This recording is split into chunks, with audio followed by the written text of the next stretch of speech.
কেমন আছেন আপনারা? কৃষ্ণা দাস ব্লগের আরও একটি নতুন ভিডিওতে আপনাদের স্বাগত জানাচ্ছি। দেখুন ভোরের আকাশটা কি সুন্দর। আমাদের ওখানে এত সুন্দর আকাশ দেখা যায় না। এখনও সূর্য ওঠেনি, সকাল 5:30 বাজে। চণ্ডীগড়ে ছাদে সকাল বিকেলটা বড়ই মনোরম। মাথার ওপর দিয়ে অগুন্তি এরোপ্লেন উড়ে যায়, ঠিকমতো ভিডিও করতেই পারি না। যাই হোক, অন্য দিনের মতো আজকের সকালটা সুন্দর হয়েও সুন্দর থাকলো না। ছাদ থেকে দূরের একটা পাহাড় দেখা যাচ্ছিল। ওই পাহাড়টা ছিল হিমাচল প্রদেশ। এখান থেকে সিমলা, কুলু, মানালি ভীষণ কাছে। ওই 3.5 থেকে 4 ঘন্টা লাগে যেতে। তাই আমরা দূরের ওই পাহাড়টিকে দেখতে পাই চণ্ডীগড় থেকে। আজকের সকালটা ভীষণ সুন্দর হয়ে শুরু হলো, কিন্তু শেষ হলো ভীষণ বাজে ভাব। আপনারা তো জানেন অনেকেই, আমি মেয়ের বাড়ি চণ্ডীগড়ে এসেছি। আমাদের বাড়ি যাওয়ার টিকিট কাটা ছিল 12 এপ্রিল। আজকে হলো 3রা এপ্রিল। এই ভিডিওটা আমি অনেক পরে ছাড়ছি, ড্রাফটে ছিল, সময় করে উঠতে পারছিলাম না। তাই কিন্তু ভিডিওটি একটু পরে আপনারা পোস্টে পাচ্ছেন। সকাল সকাল ঘুম থেকে উঠেই আমার হাজব্যান্ড বলে কিনা, বাড়ি চলো, তোমার ইলেকশন ডিউটি এসছে, ইলেকশন ইজ আর্জেন্ট, তাই আর থাকার কোনো চান্স আর দেবো না, চলো বাড়ি যাই। খুব চড়া দামে টিকিট কেটে ফ্লাইটের টিকিট কেটে নিয়েছি। সন্ধ্যাবেলা ফ্লাইট, চলে এসেছি আমরা ফ্লাইটের ধরার জন্য রাস্তায়। চণ্ডীগড়ের রাস্তাঘাট ভীষণই সুন্দর। আমরা একদম ফ্লাইটের ওভারব্রিজেই যাওয়ার জন্য এয়ারপোর্টের ওভারব্রিজে চেপে পড়েছি। একদিন মাঝরাত্রে অবশ্য এক চক্কর কেটে গেছি। আমার জামাই মিডনাইটে বেড়াতে ভীষণ ভালোবাসে ফ্যামিলিকে নিয়ে, তো একদিন সেটা দেখে গেছিলাম।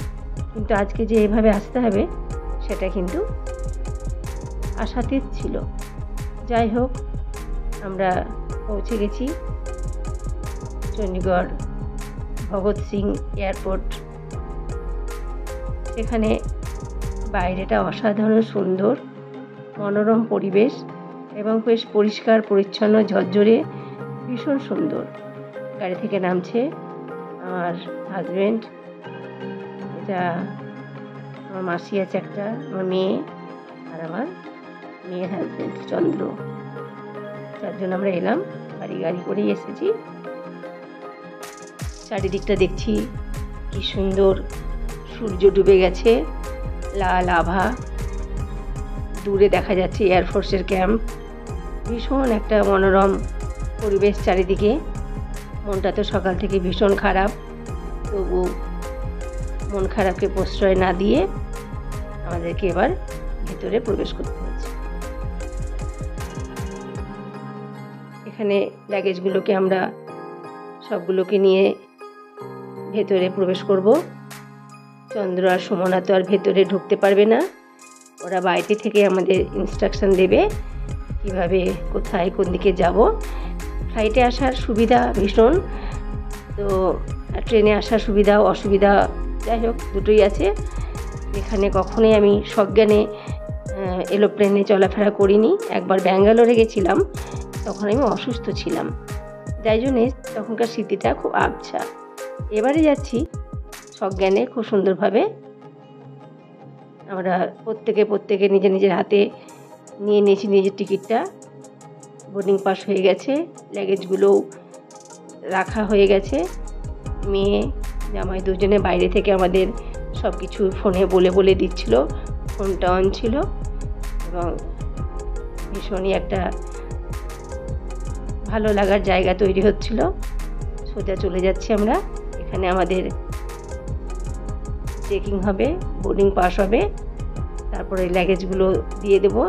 ফ্লাইটে একটা জিনিস খুব ভালো, লাগেজ বইতে হয় না, হ্যান্ডব্যাগটা নিজের কাছে রাখলেই হয়, আর বাকি লাগেজ তুমি এখানে দিয়ে দাও, আবার যেখানে নামবে সেখান থেকে নিয়ে নাও।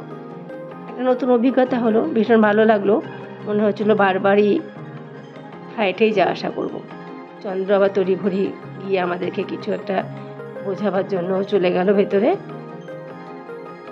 ভীষণই একটা টেনশন কাজ করছে মনের মধ্যে যে কীভাবে ফ্লাইটে যাব কি কিছু। আমাদের ফ্লাইটটা আছে সন্ধে 1:30টার সময়। আমরা কিন্তু সকাল এই বিকেল 6টার মধ্যেই এয়ারপোর্টে পৌঁছে গেছি। চন্দ্র ফেরত আসছে, আমাদেরকে সব কিছু বুঝিয়ে দিয়েছে। পুলিশ আমাদেরকে চেকিং করে নিয়ে ভেতরে প্রবেশ করতে দিচ্ছে। সঙ্গে থাকুন, দেখতে থাকুন কিভাবে ফ্লাইটে প্রথম গেলে কোনো চিন্তা নেই, ভীষণ ভালোভাবেই আপনারা চলাফেরা করতে পারবেন। ভেতরে প্রবেশ করে গেছি, ব্যাগেজগুলো ওরা নিয়ে নিয়েছে, নিজেদেরকেও চেকিং হয়ে গেছে, সমস্ত কিছু চেকিং হয়ে গেছে, বোর্ডিং পাস হয়ে গেছে।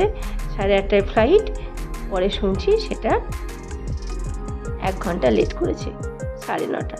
খুব ভালো, 9:30টার জায়গায় আমরা যেহেতু 6টায় এসে বসেছিলাম, তো আমাদেরকে একটু চারিদিকে ঘুরে ফিরে দেখছিলাম, ভীষণ ভালো লাগছিল। মেয়ে বাইরে থেকে জিজ্ঞেস করছে, মা আর কি কান্নাকাটি করছো? মেয়েও ফিরে গেছে তার বাসায়, বাড়ির দিকে দুজনেই চলে গেছে। দুজনেরই মন খারাপ, 2 দিন থাকলাম, বাড়িতে আসতেই হতো। এগুলো এয়ারপোর্টে কিছু দোকান থাকে হ্যান্ডিক্যাপড, সেখানে কেউ কিছু কেনাকাটা করতে পারে। আমরা অনেকক্ষণ বসে থাকার জন্য আমাদেরকে কিছু টিফিন খেতে দিয়েছিল, স্ন্যাক্স, সেগুলো আমরা খাওয়া দাওয়া করে নিয়েছি। কিছু শুকনো খাবারও এখানে পাওয়া যায়, সেগুলো আমরা কেনাকাটা নিয়ে 9:30টার সময় কিন্তু আমরা ফ্লাইটে চেপে বসেছি। নিজের নিজের নির্ধারিত সিটে আমরা বসে গেছি। সকলে এখানে হিন্দি কথা বলে, এই এক সমস্যা, কিন্তু দেখা যায় অধিকাংশই বাঙালি। ফ্লাইট ছেড়ে দিয়েছে, কিন্তু ছেড়েছিল রাত্রির 12:30টায়। যেহেতু অত দেরিতে ছেড়েছিল বলে রাত্রের খাবারটাও কিন্তু আমাদেরকে প্রোভাইড করেছিল। যাই হোক, আমাদের ফ্লাইট এখন মাঝ আকাশে উড়বে।